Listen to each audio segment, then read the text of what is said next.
Generation X. In general terms, those born between 1965 and 1980. Latchkey kids, independent, existentialism, modern philosophy focusing on personal experience, human ability, and responsibility in an otherwise meaningless universe. We're the cause. This is the effect. We're the Gen Existentialists.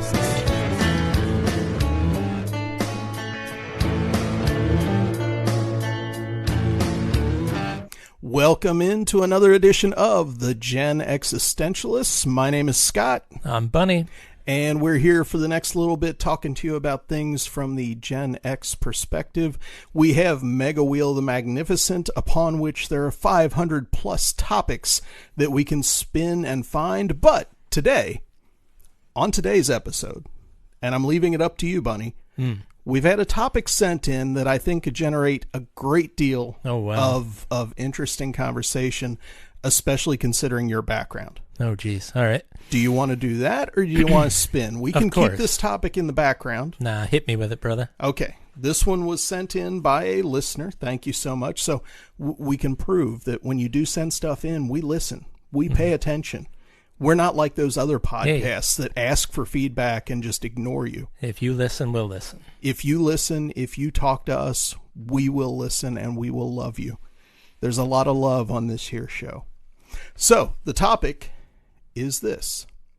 What movie from the 1980s best represents that decade?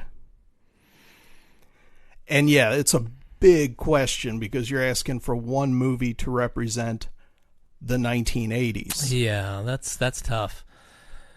It wouldn't be... I've got a few that come to mind right off the top of my head. It wouldn't be my favorite movie by a long shot. No, and that's not the question. But, yeah, the person that sent it was very specific about that. It's not your favorite, but the one that best represents the decade. Mannequin. Really? Yes. Why? Why? Because it has a little bit of the mall culture. Okay. It was not really a mall. It's a big giant department store, but it's got that same vibe. Okay. It's got the fashions. It's got the music. It has the hilarious gay sidekick, which was a thing in the 80s. It kind of embodied that consumerist fantasy, I think, that was a big thing in the 80s. My other thing would be Night of the Comet. If you want to go with that one. Okay, Night of the Comet was it's kind of a sci-fi horror comedy. It was very underground. It was all about a comet flies over past the planet, and the only people that survive were people that were underground at the time for whatever reason. Okay. Everybody else turns to dust, and the ones that don't turn to dust turn into like crazed zombies. So there are these two teenage girls who ended up surviving this, and they kind of just have once the shock wears off, they have the run of the entire city, where they're just driving around in the nicest cars they could find, and they're going to all the malls, and they're trying on all the clothes they couldn't afford, and they have Uzis, and they're running around just having a grand old time in the post-apocalypse. So I would still say Mannequin, though, would be my... Okay. I don't like that movie at all. I think the movie is terrible. And this is coming from a guy who likes bad movies. But yeah, that would be my pick. And see, I had a hard time trying to think of something, just trying to think of a movie from the 80s outside of the Star Wars universe. See, this is funny because you got to see the question before I did, so you had some time to think. Well, and I think that actually hurt me. I think it does too. I think the best thing is when we just dive right in head first into chaos. What we almost need to do is just take emails and just like print them and then bring them into the recording sessions and just start flipping them off and see which one works. I'm always flipping them off. I mean, here's the weird thing. When I think of the 1980s and I think of movies from that decade, the one that, and I'm almost ashamed to say this, the one that pops into my head as being indicative of that time period is Splash. Really? Okay. Yeah. And that kind of tells you what I think of the 1980s. I loved the 80s in a lot of ways. I loved a lot of the music. I loved fashion. I loved the culture. Obviously, we came of age in the 80s. Mm-hmm. But it was a lot of ephemeral stuff. It was a lot of transient stuff, things that weren't meant to last. And that movie, in and of itself, the story, for whatever depth there might be, the love story backdrop of the whole thing, it's still very throwaway. It's like a McDonald's hamburger.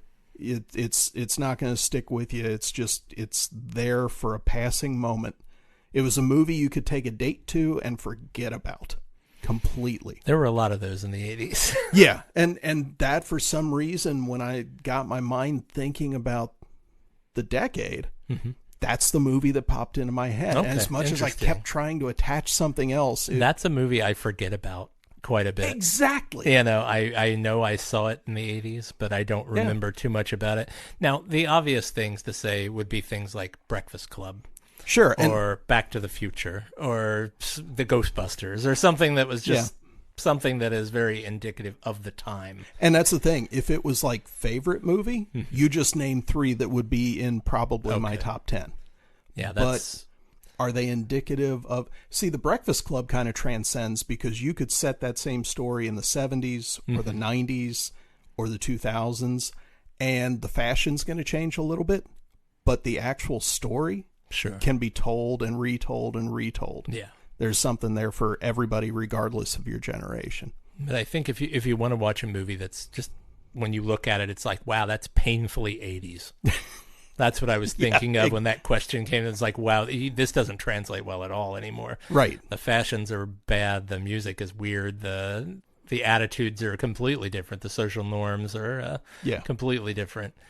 Yeah. And I think Splash is that. I think, what was the one with Henry Winkler? Night Shift? Night Shift, working on the night shift. Yeah, Night Shift. Great movie. Or Porky's. Porky's was set in the 50s, though. It was set in the 50s, but it came out in the 80s. Yeah, it was very 80s. And even being set in the 50s, it was more of an 80s. And it had Kim Cattrall in it, who was also the mannequin in Mannequin. There we go. There's our tenuous connections. How things tie together. Yeah. No, there's so many movies that I saw in the 80s that really shaped my life, and I think they shaped the culture in a lot of ways. Absolutely. With people that, and really, honestly, if I want to go back to a decade of movies that I think are just really fun that I can turn on and smile, it would be 1980s films. Sure. Yeah, I agree. You know, each decade has its own king of the cinema, sort of the genre that works. But the 80s, they had fantastic popcorn horror movies, a few sci-fi movies, some amazing comedies, rom-coms were king. Yeah. Let me lay a thought on you. Mm-hmm. And you being in film, mm-hmm. having that background, what are your thoughts on this? The 80s were the last decade in which the movie industry remembered that it could be strictly entertainment. It didn't have to be art. It didn't have to be high cinema. There's a place for that.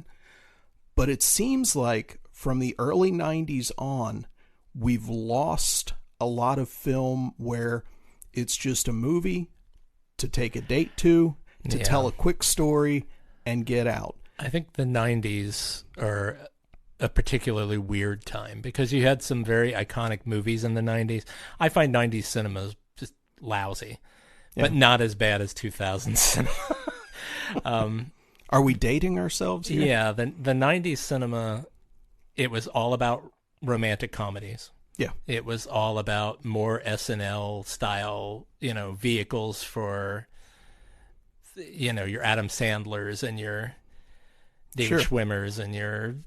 And it wasn't just entertainment. It was literally, you could see the accountants in the background saying, okay, if we put these people in, we can make this much money. And obviously it's a business, but... Here's hot take. You could see culture dying in the 90s. And I know a lot of 90s kids and a lot of late Gen Xers and millennials are going to get they're going to get their hackles up about that. It's true. I mean, the 90s were when I think television started subsuming movies more. Yeah. Yeah. I mean, you saw that. And in the 2000s, it was all about, there was the rise of really expensive television shows. Well, and as soon as reality TV kind of took over a little bit. I mean, honestly, there were a number of things that I think sort of destroyed the 90s in a way. That was grunge music was one. Gangster rap was a second. Oh, really? Yes. And okay. And just really lousy cinema. Yeah. When the height of your cinema is Austin Powers, if that's Sure. like the height of the comedy that came out in that decade, I feel for you kids. It's tough going. Now the 90s did produce things like Fight Club, which is iconic. Yep. The Matrix, which was iconic, of course, completely changed the zeitgeist of this culture. But both of those they're trying to achieve something beyond just basic entertainment. There's a lot of depth there. And that's kind of my thing, is that in the 80s, you had plenty of films that were just literally sheer entertainment. Oh, yeah. And that's kind of died. Lousy stuff. Yeah, it's kind of gone away. And don't get me wrong, I love music with a lot of depth to the lyrics. I love high cinema. It's wonderful. But sometimes you just want to sit back, put a movie on, just to forget about everything We're for a while. going to fast forward to today. Are you familiar with the online video delivery service Vudu? No. VUDU. No. If you're looking for absolute crap entertainment, it's just pumped out by every week there's 30 new lousy low budget films that are just popcorn entertainment that you will forget immediately if you even make it through them. Vudu has a ton of those for free now. So and see, here's another thing. I don't like bad movies. Amityville Death Toilet comes to mind.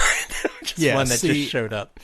I'm not interested in that. Well, that seems I don't to be want like what people are pumping out a lot of right now is a lot of really bad. You remember in the early 2000s how the Sci-Fi Channel pumped out tons of Sharknado crappy shit. Romanian-made, films that were giant monster movies. Films in quotation marks. Yeah. Well, now apparently it's the dawn of online services that are desperate to find stuff to program in. Do you have content? Send it in. We'll put it out. Exactly. And part of this is jealousy because I wish I had hit some of my bad movies that I've come up with. Well, I know you've got some things in the archives that we could cobble together. We could. Yeah, we should. I need to get some people together for some lousy direct to online video distribution. Yeah, that'd be good. Part of it's jealousy. Because I'm like, wow, these guys they're making absolute garbage, but they're making. That's the thing. Yeah. That's the main word. They're making something. So. Absolutely. Hey, you know me from the time on Meat Cleaver Theater. If you write a part where somebody needs to make an ass of themselves and get stuffed animals thrown at them while they're wearing a garbage can on their head, I'm your guy. That's true. Which was one of my finest acting moments, I must say. It's true. That was good times. Yeah. Absolutely. Well, cool. I think we milked that pretty well. That was a great question. Thank you to the listener that sent it in. Should we spin Mega Wheel? Because we are about halfway through this episode. Really? I thought we'd gone a little longer than that. But let's go ahead and spin the wheel and see what comes up. We start talking about stuff that we love, and it just kind of deals. So we are spinning Mega Wheel the Magnificent. And the wonderful thing about this is I'm the one doing the spinning. So now Bunny is looking furtively about the room, like, what? And this is What's great. happening? Where am I? This is great. Turned into Deckard Cain. I'm sorry. No, I mean, some of the questions on the wheel are just absolutely fascinating in their weirdness, and also, I can't wait to see the look on your face. Okay. If animals could talk, which would be the most sarcastic? If animals could talk, which would be the most sarcastic? The common Carolina wren. What? Now, my wife, who is an avid bird watcher, will hear this and immediately picture the bird, but I think probably 98% of our listeners are going, what the hell is it? They're little round, very angry birds that run around, and they are more carnivorous than eating seeds and other vegetation, stuff like that. So they're more meat eaters, but they're very territorial, and they bounce around a lot, and they look pretty disheveled sometimes, and I think they probably just kind of have a lot to say. So they're very human looking and acting then. Yeah, I relate to the Carolina Wren. Okay. See, I'm more of a Blue Jay fan, Mm-hmm. both in baseball and in real life, just because they'll work together and they're just mean. Yeah, they're kind of assholes. Yeah, I love that about them because they're the prettiest birds and they're also the biggest jerks. And I think my answer to the question is that which animal would be the most sarcastic.